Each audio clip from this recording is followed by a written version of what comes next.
What if the single road that keeps a country's war machine alive could disappear in under 3 minutes? What happens to a nation when its most guarded supply line simply stops existing overnight? If that question just gave you chills, smash that like button before we go any further, subscribe so you never miss a breakdown like this one, and send this to someone who still thinks modern warfare is about tanks lined up in a field. Let's walk through exactly how this happened. Every war machine needs a lifeline. Fuel, parts, ammunition, all of it has to move from somewhere to somewhere else, and that movement almost always depends on a handful of choke points. Roads through mountains, bridges over rivers, tunnels cut through solid rock. Iran built its military supply network around exactly these kinds of choke points. And for years, that network felt untouchable. It sat behind layers of radar, missile batteries, and geography that seemed to protect it naturally. Then, in a matter of minutes, one of the most important pieces of that entire network stopped functioning completely. To understand why this mattered so much, you first have to understand what this particular supply line actually carried. Bandar Abbas isn't just a port city on Iran's southern coast. It's the country's largest maritime gateway, the place where ships bring in equipment, fuel, and material that eventually moves north to supply military positions further inland.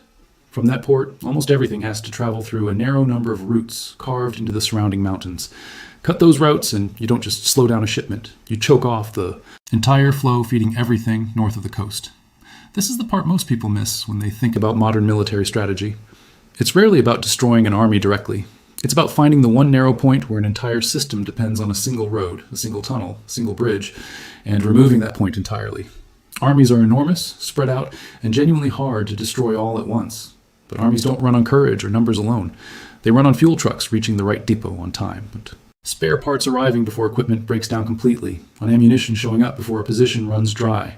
Every one of those deliveries has to travel along a physical path, and physical paths, unlike entire armies, can absolutely be narrowed down to a handful of specific, identifiable points. Iran understood this vulnerability too, which is exactly why the area around this corridor was defended so heavily. Radar systems watched the coastline.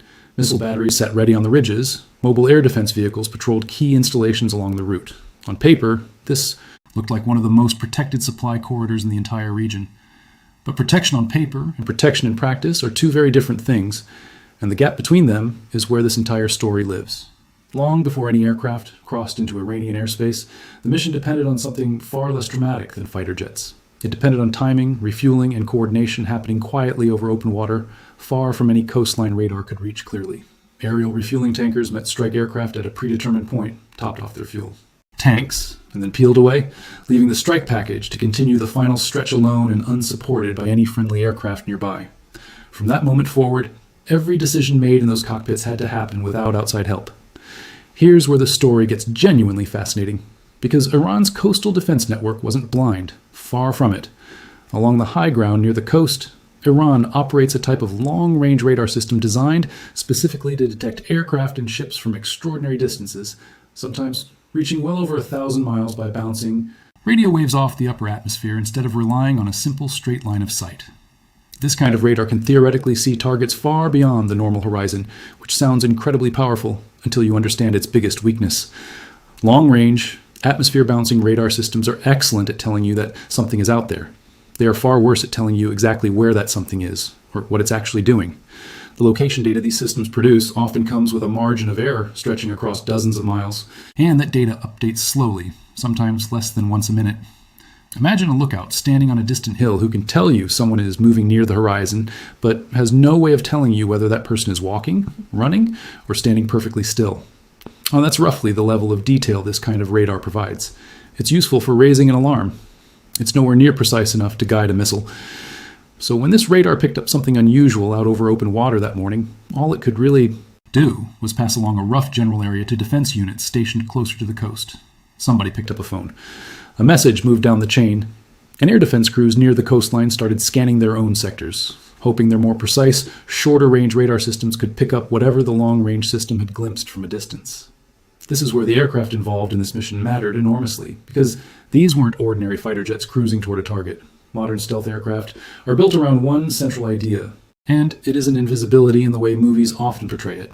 It's about controlling exactly how much radar energy bounces back toward whoever's watching, and more importantly, controlling exactly where that bounced energy goes.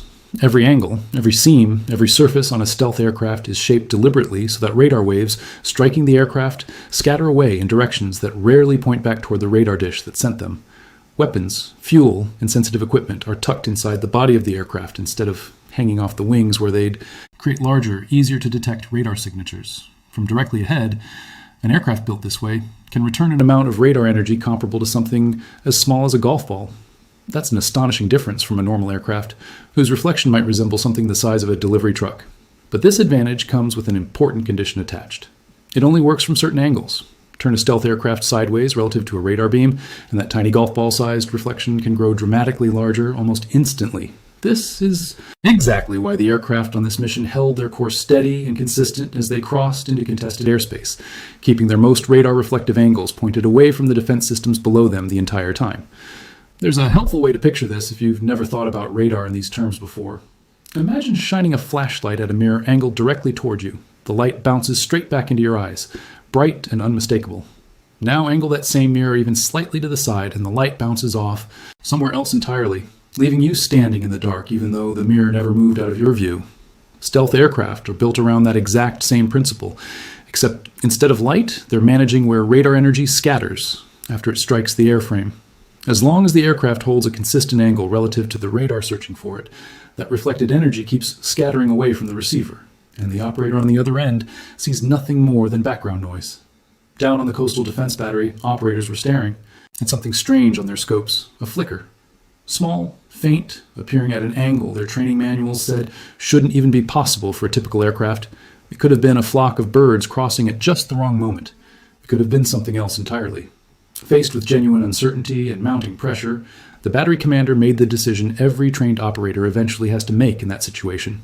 He took the shot he had, even without full confidence in the target. A missile launched from the battery, rising fast, accelerating towards supersonic speed within seconds. For most of its flight path, this type of missile doesn't hunt independently. It flies based on continuous guidance updates sent from the ground radar tracking the target, similar to someone throwing a ball toward a spot where they last briefly glimpsed a moving target through a gap in the trees. As long as that target keeps moving in a predictable pattern, the throw stays accurate. The moment the target changes direction sharply, the entire calculation falls apart. And that's precisely what happened. Next. As the missile closed in, the strike aircraft broke hard into a sharp turn, changing their radar signature dramatically in an instant and throwing off the tracking solution the ground radar had been building. The missile continued along its calculated path, arrived at a point in the sky where the aircraft used to be, found nothing there, and detonated harmlessly over open water. An enormously expensive weapon, fired with genuine skill and professionalism, ultimately missed because of a combination of geometry, timing, and technology that had been designed years earlier specifically to create this exact outcome. If you're starting to see how much of modern warfare comes down to physics and split-second decisions rather than raw firepower alone, you're exactly the kind of viewer this channel was built for. Drop a comment right now telling me which detail surprised you the most so far, because we're only getting started, and the most interesting part of this story is still ahead. While that first missile burned through the morning sky and missed its target entirely, the defending crew wasn't finished. Modern air defense batteries typically carry multiple missiles ready for rapid follow-up shots, and the crew immediately began preparing a second launch, working through their training with calm, practiced efficiency, despite the failure they'd just witnessed. But there was a critical vulnerability sitting quietly behind their entire operation, one that had nothing to do with missiles at all. Every missile battery depends entirely on its radar dish to see, track, and guide weapons toward a target. And that radar dish, in order to function, has to continuously transmit signals outward, searching the sky for threats. This constant transmission is incredibly useful for detecting incoming aircraft. It's also an enormous liability, because it means the radar is essentially broadcasting its own exact location to anyone equipped to listen for it. This is exactly the vulnerability the supporting aircraft in this strike package were specifically designed to exploit. Flying alongside the stealth fighters were additional aircraft, carrying specialized equipment built for exactly one purpose: detecting and precisely locating enemy radar systems based purely on their transmissions. These aircraft don't need to see a radar dish visually or know its exact coordinates in advance. They simply listen, continuously, comparing the timing and strength of incoming radar signals between multiple receiving points until the source location narrows down to an area small enough to target directly. Once that location narrowed down with sufficient precision, a specialized missile launched one specifically designed to home in on radar transmissions and follow them directly back to their source. The defending crew, still focused entirely on preparing their second missile for launch, remained completely unaware they had become a target themselves. Their radar dish kept transmitting right up until the moment the incoming missile arrived, destroying the tracking radar in a single strike and leaving the reload missile still sitting uselessly on its launcher, unable to guide itself anywhere without the radar system it depended on. In an instant, one of the most sophisticated air defense positions along that entire coastline went completely blind. And here's what makes this exchange so remarkable when you step back and look at the bigger picture.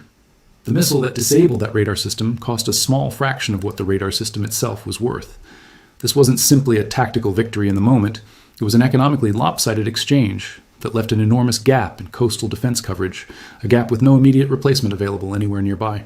But the disruption happening in the sky was only half of what unfolded that morning. While fighter aircraft dealt with radar and missile threats directly, a separate weapon was already working on an entirely different problem, one buried underground and largely invisible to anyone watching the coastline. Modern military networks depend heavily on communication. Radar systems detect threats, but that information has to travel somewhere useful, typically through buried fiber, optic cables, and microwave relay stations connecting individual defense positions back to centralized command centers.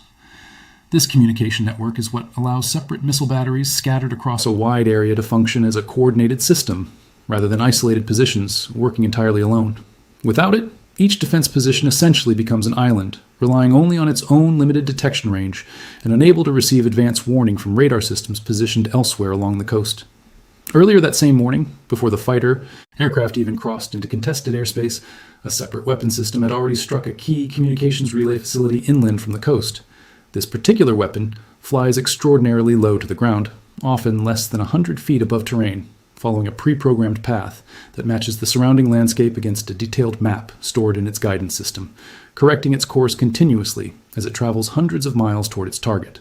When it reached the relay facility, it struck with enough force to disable the equipment completely, severing the communication link connecting that entire regional network back to centralized command. The effect was immediate and significant. Individual radar and missile positions across that coastal region suddenly found themselves cut off from each other, unable to share detection data or coordinate response timing the way the network had been designed to function. Each position was forced to rely entirely on its own limited radar coverage, dramatically shrinking the effective defended airspace across the entire region simultaneously. This is exactly why the timing of everything that morning mattered so enormously. The communications relay struck first, creating a window of confusion and isolation before the main strike aircraft ever crossed into contested airspace.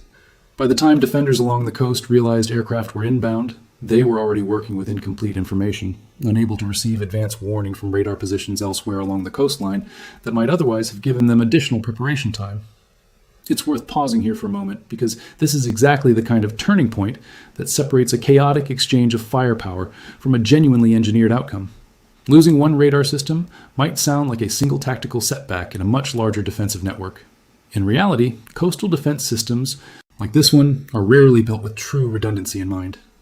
Building and maintaining a long-range tracking radar is enormously expensive, and most nations, even ones investing heavily in their military infrastructure, simply cannot afford to scatter dozens of identical systems across every stretch of coastline. That means losing even one of these systems doesn't just create a small gap. It can open a genuinely significant hole in coverage that takes months or even years to properly replace, not hours. You'd think a defense network under this kind of pressure would immediately shift into some kind of coordinated emergency response, redirecting resources and warning every nearby position simultaneously. But that kind of rapid coordination depends entirely on the communication infrastructure connecting everything together, and that infrastructure had already been dealt a serious blow before the fighter aircraft even arrived. This is precisely why striking a communications relay early carries so much strategic weight. It doesn't just disrupt one conversation, it fractures an entire chain of decision-making across dozens of interconnected positions at once, forcing every single one of them into isolated, independent action at the worst possible moment. With the coastal radar effectively destroyed and communication between defense positions severely disrupted, the strike aircraft continued climbing toward their release altitude, working through final calculations for the actual target this entire mission had been built around. That target sat inland, tucked into a mountain ridge along one of only two roads connecting the port facility to everything further north. This wasn't a random stretch of highway. It was a genuine choke point, a tunnel cut directly through solid rock that carried the overwhelming majority of supply traffic moving inland from the coast. Understanding why a single tunnel could matter this much requires stepping back and thinking about geography for a moment. Mountain ranges don't just look impressive on a map. They physically dictate where roads can and cannot go. Engineers don't carve tunnels through solid rock for convenience. They do it because the alternative, a long winding route around an entire mountain range, would add hours or even days to every single supply run. When a nation builds its logistics around a shortcut like this, that shortcut quietly becomes one of the most valuable pieces of infrastructure it owns, whether anyone thinks about it in those terms day to day or not. Under normal circumstances, nobody driving through that tunnel gives it a second thought. It's just a stretch of road, but strip away the tunnel entirely. And suddenly, every truck, every fuel shipment, every piece of equipment moving north has to find an entirely different way through terrain that was never designed to carry that kind of traffic efficiently. Defending that tunnel wasn't left entirely to radar and missile batteries alone. Ground forces had installed physical barriers around the tunnel entrances, elevated netting strung between tall support towers, originally designed to catch and disable smaller drones before they could reach sensitive infrastructure. This kind of defensive netting had proven genuinely effective against smaller aerial threats in recent years, catching lightweight drones the way a trampoline absorbs and redirects the energy of something landing on it. But this defensive system had been built with an entirely different category of threat in mind, and what was approaching that morning fell dramatically outside anything that netting was ever designed to handle. There was still one more layer of defense standing directly in the path of the incoming strike. Aircraft, a mobile short-range air defense vehicle positioned near a fuel depot along the flight corridor leading toward the tunnel. Unlike the long-range coastal radar system that had struggled with accuracy and slow updates, this particular vehicle carried its own self-contained radar and missile system, capable of detecting and engaging targets within seconds, without relying on any outside network connection at all. As the strike aircraft climbed through the exact corridor this vehicle was positioned to defend, its radar detected something and locked on almost immediately, sending a targeting alert directly into the lead aircraft's cockpit. This was an entirely different threat than the missile fired earlier from the coastal battery. This system didn't need slow, stale radar updates from somewhere else. It could see, track, and fire within a matter of seconds on its own. Inside the cockpit, the pilot faced an extraordinarily tense decision in a very compressed window of time. Aggressive, evasive maneuvers might break the radar lock, but they would also disrupt the precise flight path needed to deliver an accurate strike on the tunnel target moments later. Instead, the aircraft's onboard defensive systems went to work automatically, detecting the enemy radar's exact signal characteristics and generating a stronger, precisely timed false signal designed to overwhelm and confuse the tracking radar below. This kind of electronic deception works on a genuinely clever principle. The defending radar system receives two signals nearly simultaneously: the real, fainter reflection off the actual aircraft, and a stronger, artificially generated signal time to arrive just slightly differently. Tracking systems naturally lock onto the stronger, cleaner signal, which means the radar effectively starts following a false position instead of the real aircraft.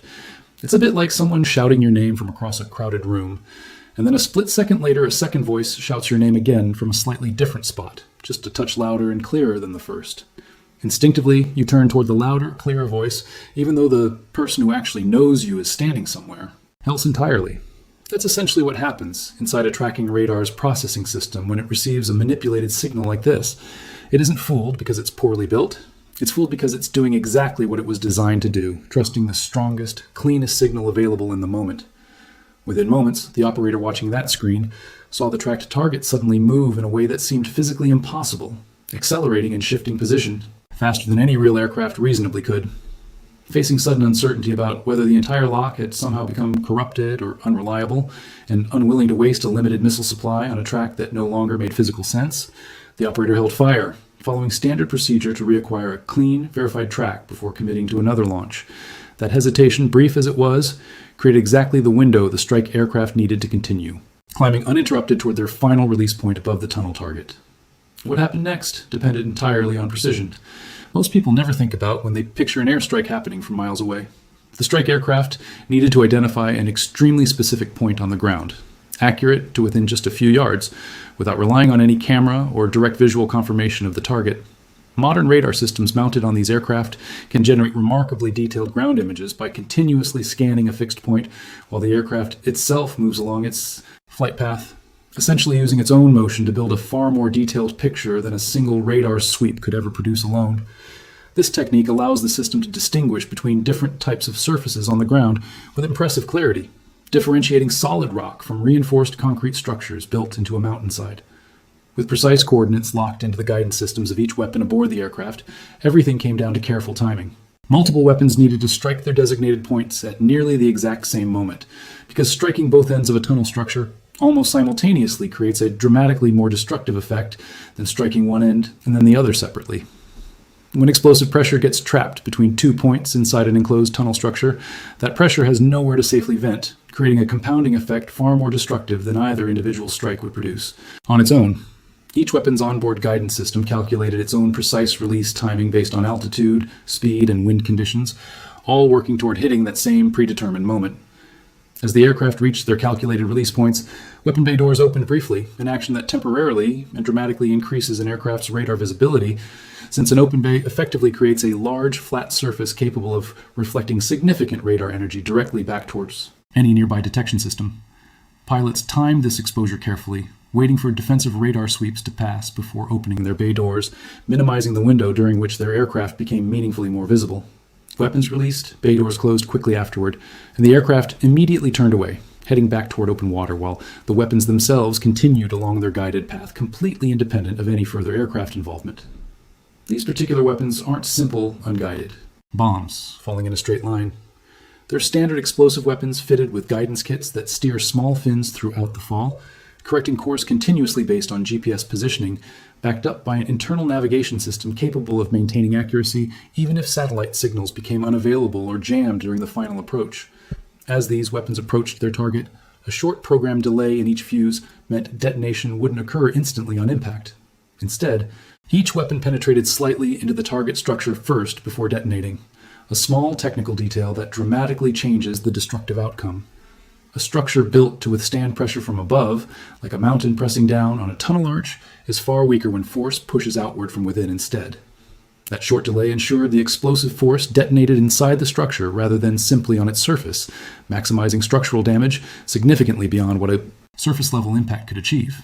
At nearly the same instant, multiple weapons struck their designated points at both ends of the tunnel simultaneously. The mountainside above one entrance gave way entirely, sending rock and debris cascading down and completely sealing that opening under enormous amounts of collapsed material. At the opposite end, the force of the explosion pushed outward violently, sending a massive cloud of dust and debris rolling down the access road and enveloping the surrounding area completely. Within that same narrow window of time, a separate strike against a nearby bridge accomplished something equally significant. That bridge represented the only alternative route connecting the port facility to the wider region, meaning that within just a few short minutes, both critical paths leading inland from one of the region's most important supply points had been rendered completely unusable simultaneously. At this point in the story, it's worth taking a breath and looking at the bigger picture forming here. This channel exists to break down exactly this kind of moment, the ones buried underneath a single dramatic headline that most people scroll straight past without ever understanding what actually happened. If you want more breakdowns like this one, tap that subscribe button now, because there's a lot more of this story still worth unpacking. Stepping back from the individual moments of this operation, what becomes clear is just how deliberately every single piece connected to every other piece. The refueling operation happening quietly over open water. The communications relay struck first, creating isolation before anything else even began. The stealth aircraft holding precise angles to minimize radar visibility. The electronic warfare systems generating false signals at exactly the right moment. The precise synchronized timing required to bring down both ends of a tunnel simultaneously. None of these elements worked in isolation. Each one depended entirely on the others, functioning correctly within an incredibly narrow window of time. This is really what modern military strategy has become in the current era. It's rarely about simply having more aircraft or more missiles than an opponent. It's about deeply understanding an opponent's systems, finding the narrow points where those systems depend entirely on something singular and irreplaceable, and removing that single point with precision rather than overwhelming force spread across a wide area. For the country on the receiving end of this operation, the consequences extended far beyond simply losing a tunnel and a bridge. That supply corridor represented the connection between a major port facility and everything positioned further inland. Fuel, equipment, and critical material that would normally flow steadily along that route suddenly had nowhere reliable to go. Rebuilding a tunnel cut directly through solid mountain rock isn't something accomplished quickly or easily. It requires substantial engineering resources, significant time and considerable expense, all while alternative routes remain limited, congested, or simply non-existent in the meantime. Think about what this actually meant in the days that followed. Once the dust genuinely settled and officials on the ground had to assess exactly what remained functional along that stretch of coastline, ships continued arriving at the port, because a port terminal itself is relatively simple to keep running. But everything that port existed to support depended on getting supplies out of the harbor and moving north efficiently. And that entire system had just lost its 2 working exits at nearly the same moment. Convoys that once moved steadily through a mountain tunnel now faced a choice between waiting for repairs that could take months or attempting a much longer detour through terrain that was never built to carry heavy, constant traffic. Every additional hour spent on a longer route meant more fuel burned, more vehicles exposed, longer on open roads, and a supply schedule that no longer matched what military planners further inland had been counting on. This is genuinely the deeper lesson worth sitting with once the dust from a moment like this actually settles. Physical strength alone rarely determines outcomes in these kinds of situations. Wars and standoffs like this one aren't usually decided by which side has more tanks sitting in a parking lot or more aircraft sitting on a runway. They're decided by which side understands its opponent's systems well enough to find the one narrow point everything else depends on.